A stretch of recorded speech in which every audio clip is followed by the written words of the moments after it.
opinion, I guess. Okay, If so you want to hear my opinion, I can tell you my opinion, but yeah, I want your opinion on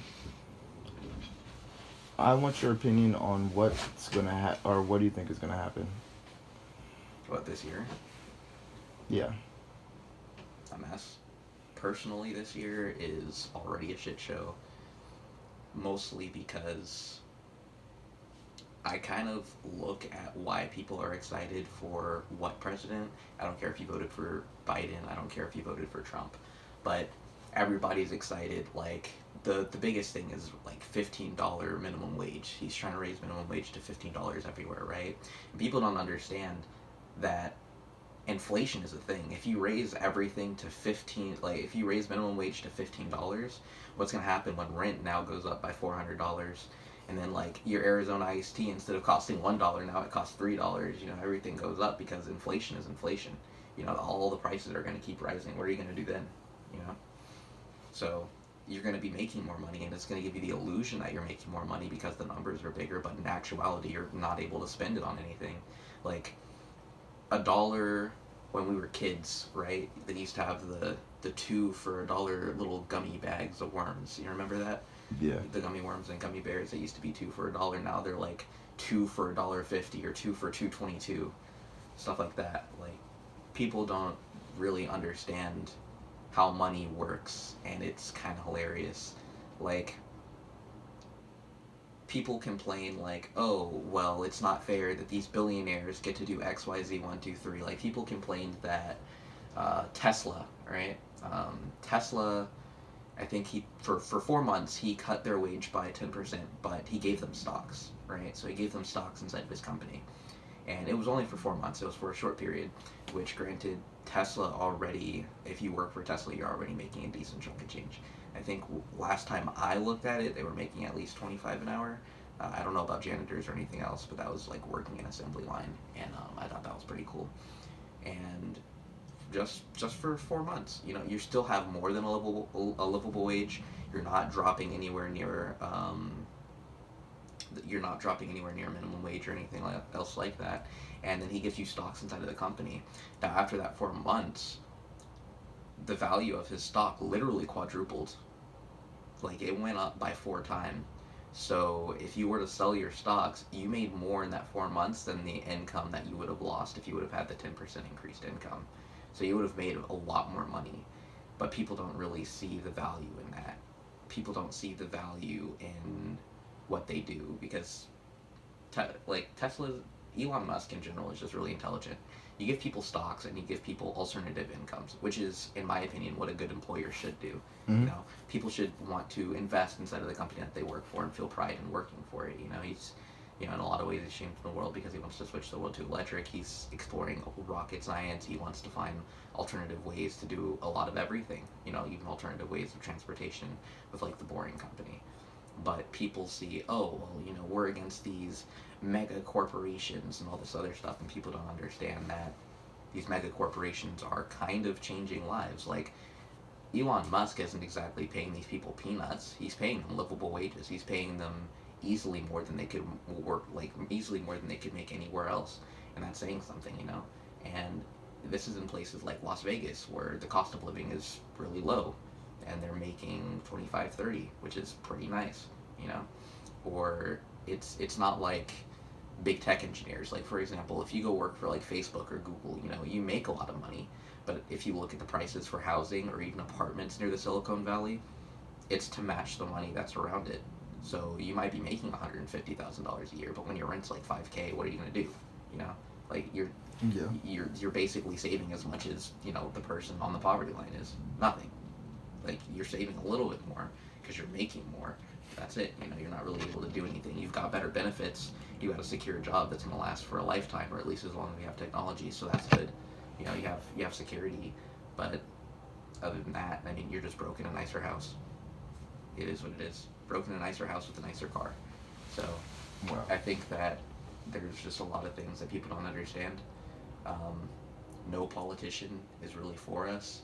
I would say a politician that was for us the closest I would say is Trump, not because I believe in any of his policies or any of that nonsense. The Release of Information Act was good because he, you know, releasing documents and saying that the people deserve or have a right to know what's going on is good.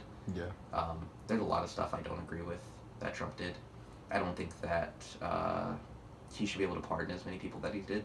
And I think that the pardon power in general after Trump's presidency needs to be limited or pretty much taken away, or there has to be some sort of joint activity.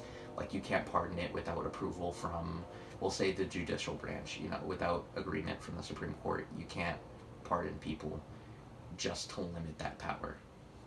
Wow.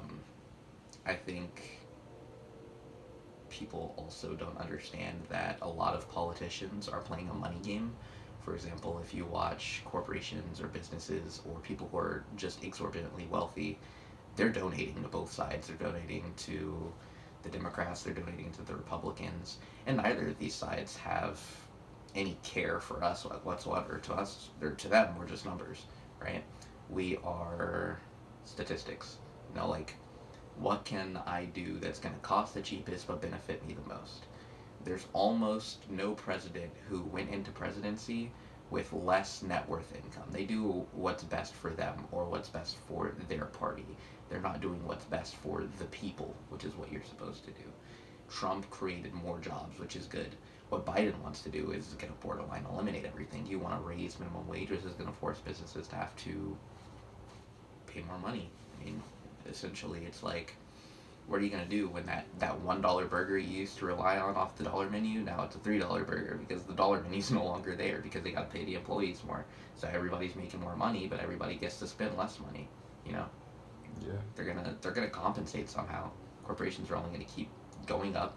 The dollar amount and value is only going to keep going up. The rich are going to get richer, the poor are going to get poorer. You're going to think that, well, what if we all made 6 figures a year? If we all make 6 figures a year, we're all sleeping in the streets. That's just the reality of it. Or we're all sleeping in just low quality, low income stuff. Like, the new poverty line is just going to get higher. Instead of it being like, what, $20,000 a year or whatever it is, it's going to be like $60,000 a year. And if $60,000 a year is the poverty line, we're all fucked. Because that just means, like, if you're working on a railroad, no one gives a fuck about you, you're still fucked, Right. So, I think people need to just realize that politicians need to be shortened altogether. You need to shorten office terms. You need to shorten how long you're allowed to be within politics, like a lawmaker. Congress shouldn't have a lifetime seat, nor should...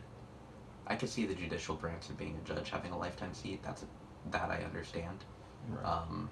But Congress should have just as short terms and sentences and limits as the presidency. 4 years, no longer able to, or not able to do it more than twice. So in total, 8 years on Congress, 8 years as president. And if you spend 16 years in politics, you've more than enough. Go run your business. Go invest in real estate. Go do something else. Right. Because really in real life, it seems like it would be like they're playing the agenda too. Exactly. The longer you're in a position of power, the more you're going to try to milk it for, right? And I think it's better for the average everyday citizen to be put inside of a sort of lawmaker's position and say, okay, well, what laws would benefit not just me, but the other citizens? What law is going to benefit the average person?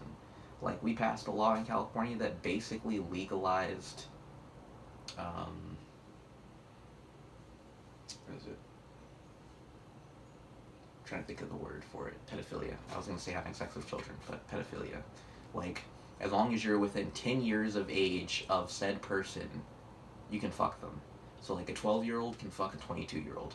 Does that sound right to you? Never. Exactly. You want to know what we'd do? We'd kill him.